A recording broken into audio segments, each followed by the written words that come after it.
ഈ പള്ളിയിൽ വെച്ച് ഒരു ജനാസ നിസ്കാരം നടന്നിരുന്നു. താഹിർ തങ്ങളെ വല്ലാതെ സ്നേഹിച്ച ഒരാളുടെ മയ്യത്ത് നിസ്കാരം. ആ സഹോദരങ്ങൾ മുഴുവനും 3 പേരും ഈ മുഹിമ്മാത്തിന് താഹിർ തങ്ങൾ അത്രമേൽ ഇഷ്ടപ്പെട്ടവരായിരുന്നു. തൻ്റെ മയ്യത്ത് നിസ്കാരത്തിന് നേതൃത്വം നൽകേണ്ടത് സുൽത്താനുൽ ഉലമ കാന്തപുരി ഉസ്താദ് ആയിരിക്കണമെന്ന് അതിയായി ആഗ്രഹിച്ച ഒരാളുടെ മയ്യത്ത് നിസ്കാരം. ചെറിയ പ്രായത്തിൽ, കൗമാരപ്രായത്തിൽ വിശുദ്ധ ഖുർആൻ മനഃപ്പാഠമാക്കിയ, ഇവിടെ നിന്ന് ആ ഒരു വിധിയുടെ വല്ലാത്തൊരു പരീക്ഷണം നേരിട്ട് 22ാമത്തെ വയസ്സിൽ നമ്മിൽ നിന്നും വിട പറഞ്ഞു പോയ പ്രിയപ്പെട്ട അനസ് എന്ന ഹാഫിൽ അനസ് എന്ന് പറയുന്ന 22 വയസ്സ് പ്രായമുള്ള ഒരു കുഞ്ഞുമോന്റെ മയ്യത്ത് നിസ്കാരം 2 ദിവസങ്ങൾക്ക് മുമ്പ് എറണാകുളത്ത് നിന്ന് മയ്യത്ത് കൊണ്ടുവന്ന് കോഴിക്കോട് നിന്ന് കാന്തപുരി ഉസ്താദ് മയ്യത്തിന് നിസ്കാരത്തിന് നേതൃത്വം നൽകി ഒടുവിൽ ഇവിടെ മുഹിമ്മാത്തിൽ കൂടി നിസ്കരിച്ചിട്ടാണ് തന്റെ ബാലപ്പുഴയിലെ ബാക്രബൈലിലെ വീട്ടിലേക്ക് പോയത്. എന്താണ് അനസും ഞാനും തമ്മിലുള്ള ബന്ധം എന്ന് ചോദിച്ചാൽ, കഴിഞ്ഞ 7 മാസമായി അനസിനെ ഞങ്ങൾ എപ്പോഴും കാണുന്നുണ്ട്. ഞങ്ങൾ കാണുന്നത് കാസർഗോഡ് അഭയം ഡയാലിസ് സെന്ററിലെ ഡയാലിസ് ചെയ്യുന്ന കിടക്കയിൽ വെച്ചാണ് അനസിനെ കാണുന്നത്. ഞങ്ങളുടെ അവിടെ ഏതാണ്ട് 78 രോഗികളുണ്ട്. അതിൽ പലരും ആഴ്ചയിൽ 2 ദിവസം ഡയാലിസിന് വിധേയമാകുന്ന ആൾക്കാരുണ്ട്.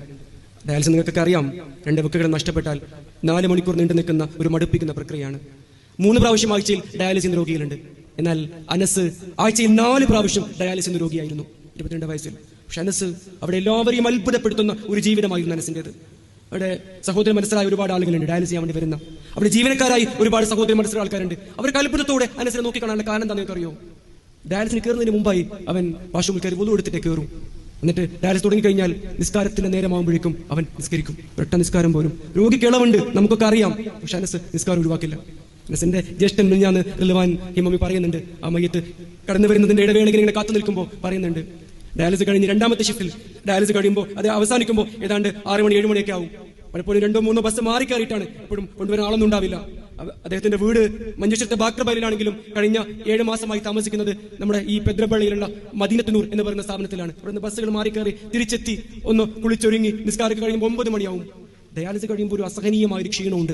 പക്ഷേ 9 മണിക്ക് നിസ്കാരമൊക്കെ കഴിഞ്ഞ് അനസ്, അല്ലെങ്കിൽ പതിപോലെ രാവിലെയൊക്കെ അനസ് കുട്ടികൾക്കൊക്കെ ഇഫ്ള് പറഞ്ഞു കൊടുക്കും. അതന്ന് ഡയാലിസിന് പോകുന്നു, അന്ന് ചെയ്യാൻ പറ്റുന്നില്ല. പക്ഷെ 9 മണിക്ക് അനസ് ഈ കുട്ടികളൊക്കെ കൊണ്ടും വിളിച്ചു വരുത്തും. എന്നിട്ട് രാവിലെ തനിക്ക് എടുക്കാൻ കഴിയാതെ ക്ലാസ് അന്ന് 9 മണിക്ക് രാത്രി എടുത്തു കൊടുക്കും. അനസ് പറഞ്ഞൊരു കാരണമുണ്ട് അത്രേ, അല്ലെങ്കിൽ എന്റെ ഭക്ഷണം ഹലാലാവില്ല, ഞാൻ ഇവിടെ കഴിക്കുന്ന ഭക്ഷണം ഹലാലാവണമെങ്കിൽ എനിക്ക് ഇന്നത്തെ ക്ലാസ് എടുക്കണമെന്ന്.